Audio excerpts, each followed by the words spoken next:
Well, grand rising, and welcome to Yolanda Monet's Motivational Moment. Before I start, I must do my salutations. Abarakani. Assalamu alaikum. Ikaro.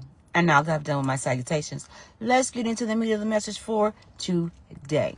Now, we're talking about understanding who you are, understanding what you bring to the table, and embracing your uniqueness, embracing who you are in life. How do you see yourself? What do you answer to? And how does those things compute with everyday life? So today we're going to talk about you can't run away from guilt and shame. Okay. Now it's vital that you know the difference. Guilt and shame both play a role in how we take responsibility. Though many of these words are interchangeable, it is crucially different that affects your growth. Shame says, I'm bad. Guilt says, I did something I need to fix. Here's an example. If you're washing dishes and accidentally break your roommate's favorite mug, a shame response makes you think, I'm such an idiot. I'm always dropping things and my roommate's probably going to hate me. Okay?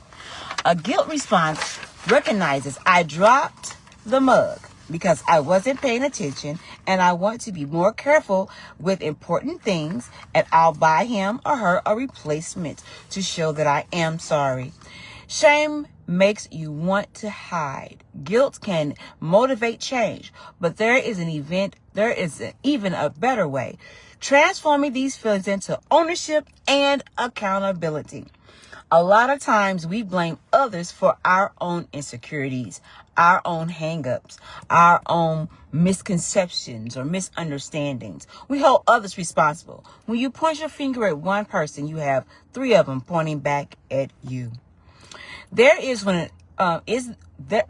is where an opportunity partner becomes valuable. They can help you move past shame and focus on growth. Instead of beating yourself up or hiding your mistakes, you create a system of support that keeps you moving forward. Your partner reflects your commitments back to you, helping you to recognize when you are dodging responsibilities and celebrating them when you own up to them.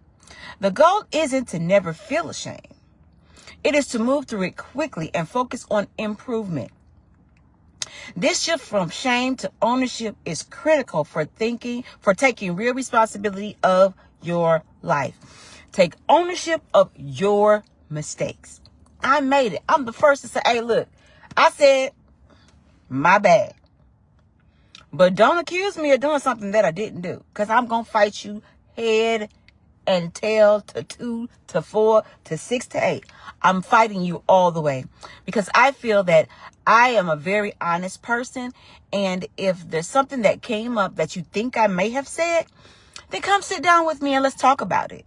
And let's iron out where the misconception or the misunderstanding took place, versus saying your spiel and then dropping the mic and leaving and there's no rebuttal, because that's the way that you feel. For me, when that's done, then that tells me, number one, that you don't want to hear anything else. Number two, that you're set in your ways. Number three, you think you are correct. And number four, our friendships really didn't matter. And I'm cool with that. There are a lot of people that I'm cool with, and there's a lot of people that I associate with, and then I have a small circle. It's not good to have a big circle because you don't know who is your real friend or who is really on your side or who is really going to make things work for you. Okay, so you have to be careful about that, because some people play like they're your best friend. Some people play like they got your best interest at heart. Some people play like they really love you. But in actuality, they really try to tear you down. They're really trying to break you down to your brake pads. Yes, they are. You will be amazed at what the lengths of what some people will do to get back at you. And it's funny because I'm not even in the fight. I really don't care. I already have what I got, so I'm cool with whatever. So you going up against me means what to me? Nothing. But I will say this. If you bring it up to me, you better make sure that you're ready for whatever comes afterwards, because I don't mess with nobody. I don't mess with nobody. I don't talk about nobody. I don't do nothing else with anybody else. I concentrate on me, what I have to do, where I need to go, and I mind my own business. As a matter of fact, why don't you mind a business that pays you? If the business don't pay you, then don't mind it. How about that? Let's start there. Stay out of my business because I don't care about yours. My whole life is not spent on figuring out what you're doing. I don't care. And if you are busy within your own, if you are learning about yourself and if you're working on yourself, you wouldn't even care about somebody else because they are not on your level. I don't care what you do because I don't. I have enough stuff going on in my life. I have no time to play with somebody else's. I do too many things. I'm involved in too many organizations. I'm doing too much to be involved in your bullcrap. That does not include me anyway. So why would I stick my nose in something that has no relevance for me? Why would I comment on something that has no relevance to me? That's wasted energy. That's wasted everything. Everything is being wasted because you have decided to do something different. Or you decided to talk about somebody. I don't care. Talk about me, boo-boo. I need the publicity. It don't matter to me. It won't hurt my feelings in the least. I'm cool. So knowing your twerks and knowing your quirks when things happen is the best thing. If I feel cornered or if I feel like I'm being put in a position that I don't like, then I will immediately leave. I will immediately stand up and walk out. I do not entertain foolishness. And when you stop entertaining foolishness, people will stop bringing foolishness to you. And my thing is, if they was talking about me around you, what did you say? Why did they feel so comfortable? You supposed to be my friend. Why did they feel so comfortable talking about me to you?